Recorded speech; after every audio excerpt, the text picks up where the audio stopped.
राज में लौट चलो। पावन पड़ो और श्याम गिरज में लौट चलो। पावन पड़ो तोरे श्याम गिरज में लौट चलो। पावन पड़ो और श्याम गिरज में लौट चलो। हे श्याम सुंदर, हे कन्हैया, तेरे चरणों में मैं माथा झुकाऊं, मेरी बात, मेरी विनती, मेरी प्रार्थना को स्वीकार कर ले। तू मेरा बेटा है, पर मैं तेरे चरणों में वंदन करूं, तू बच चल। तू नहीं जाएगा, मैं क्या मुंह लेके जाऊं, कैसे जाऊं, तेरी माँ को कैसे समझाऊं, उसके तो प्राण ही निकल जाएंगे। हे पावन पड़ूं तोरे श्याम गिरज में लौट चलो। पावन पड़ो और श्याम गिरज में लौट चलो।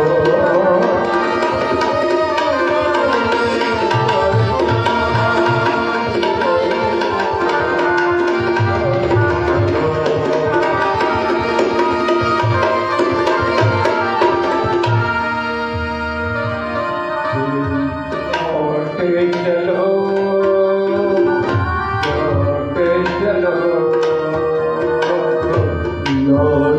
चलो, लौट चलो, लौट चलो।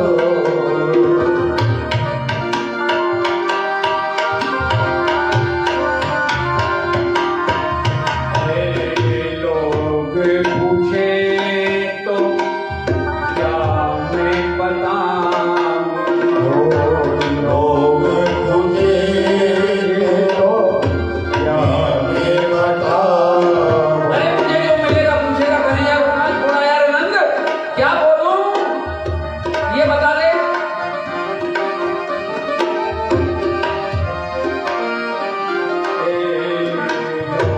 लोग पूछे तो क्या मैं बताऊं, लोग तुझे तो क्या मैं बताऊं।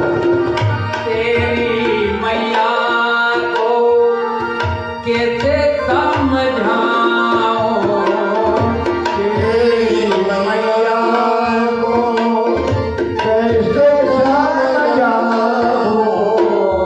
लौट चलो, लौट चलो। लौट चलो, मेरे श्याम गिरज में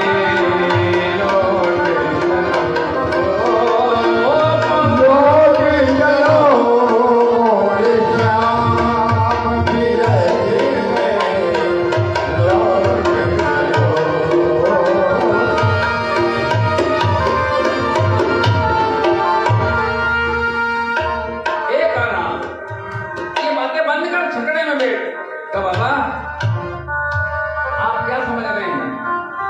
मैं वृंदावन में रह करके मेरे जन्म का उद्देश्य पूरा कर सकता हूँ, अवतार का उद्देश्य पूरा कर सकता हूँ। मुझे वृंदावन से बाहर तो निकलना ही पड़ेगा। और एक बात, एक जवाबदारी आपको सौंपूं, मेरी माँ से कहना, यशोदा मैया से कहना कि बेटा तो मैं यशोदा का ही कहलाऊंगा, भले ही मेरी माँ देवकी है। और आज भी अगर कान्हा के माँ की बारी आती है बात की, तो मेरा नाम किसका बोलो तो कोई कह देगी। और मैं अपना काम पूरा करने के बाद फिर अपनी माँ की गोद में आ जाऊंगा। और ये बाबा एक जवाबदारी है, मेरी माँ का ध्यान रखना आपका काम है। आप कह रहे हो मर जाएगी, और आप कल्पना करो अगर आपकी मृत्यु हो जाए, मेरी माँ की मृत्यु हो जाए, तो मेरा काम पूरा हो जाएगा। धैर्य रखो। बिठाया, विदा कर दिया, वृंदावन पहुंचे। जैसे झगड़ा आया, नंद रानी यशोदा दौड़ दी बाहर निकली, मेरा कान्हा आ गया, लेकिन कान्हा तो नहीं आया। नंद बाबा माथा नीचा किए घर में।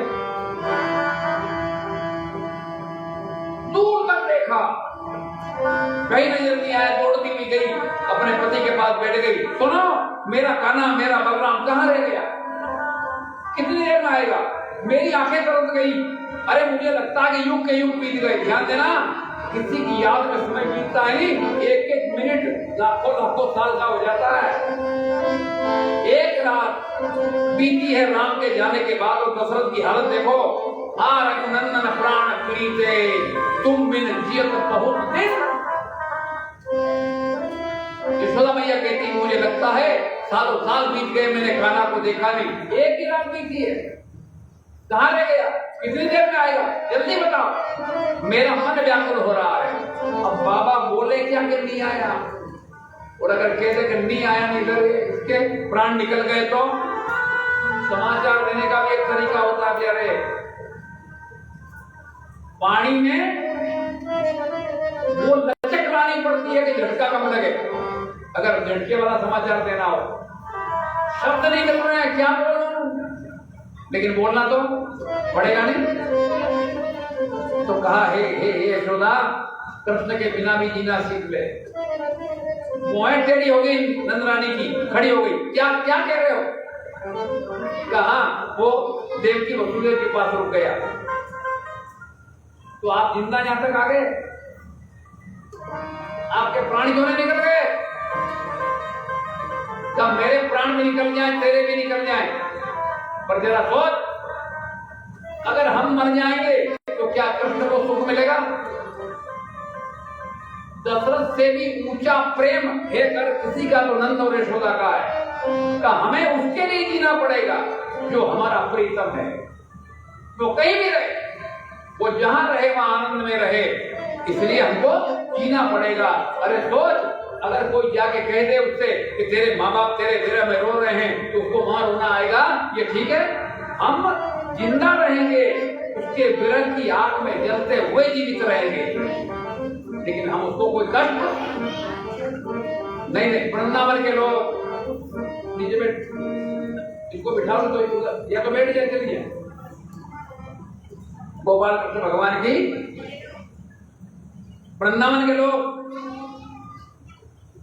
रोज उठते हैं प्रातःकाल मुहूर्त में, दूध दूहते हैं, माखन निकालते हैं, गीत गाते हैं, लेकिन अंदर से रोते हैं। ध्यान देना, ये प्रेम है।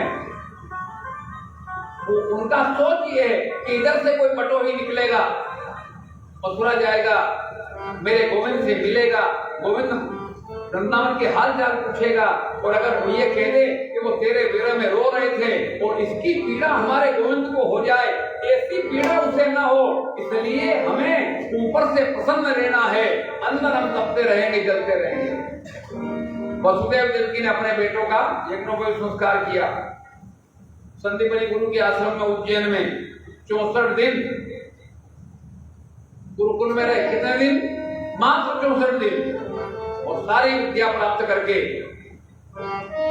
मेरे गोविंद लौटे हैं। गुरु को दक्षिणा दी है, गुरु का जो पुत्र मर गया था उसे गुरु माता की गोद में ला करके दिया, और लौटे हैं। कल की कथा ध्यान देना, उद्धव को ज्ञान का अभिमान है और गोपियां भक्ति मार्ग की है। दो तरह के मार्ग की आज भी झगड़े चल रहे हैं।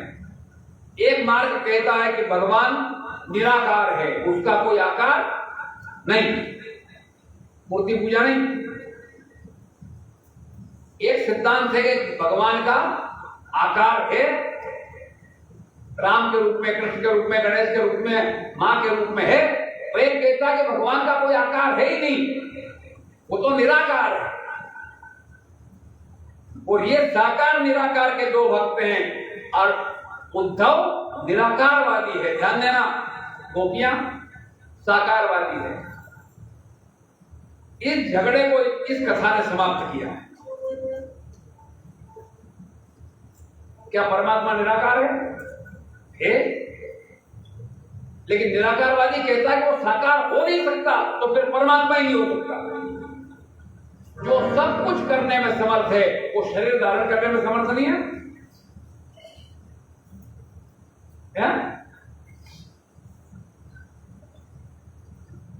मानव का सिद्धांत कहता अगुण ही सगुण ही कछु नहीं भेदा। बहुत गंभीर कथा है, लेकिन उसके लिए शर्त है मेरी, एक मानोगे कि कल 11:15 बजे जाए, जितने बैठे हो सब आ जाए, तो ये कथा समझ में आएगी। बीच में आओगे तो आधी कथा समझ में आएगी, तो आधी वो भी नहीं आएगी जो सुनोगे। हैं? प्रेम से 2-5 मिनट भगवान नाम संकीर्तन गाइए, और उसके बाद आज का समय हो गया, आज की आरती।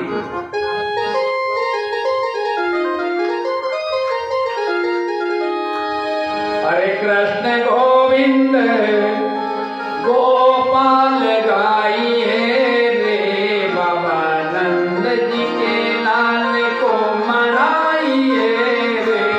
कृष्ण गोविंद गोपाल गाइए रे, बाबा नंद के लाल को मनाइए।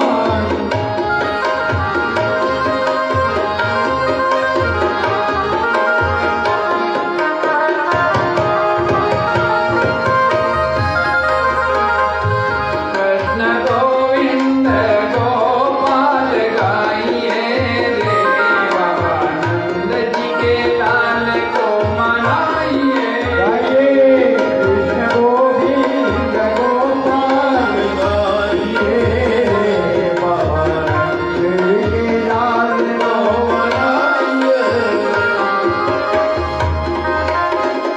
आ रहे हो मेरी? अब मैं एक बार गाऊं, एक बार आप गाओ, ये नहीं गाएंगे। कृष्ण गोविंद गोपाल गाइए रे, बाबा नंद जी के लाल को मनाइए रे। कृष्ण गोविंद गोपाल गाइए रे, बाबा नंद जी के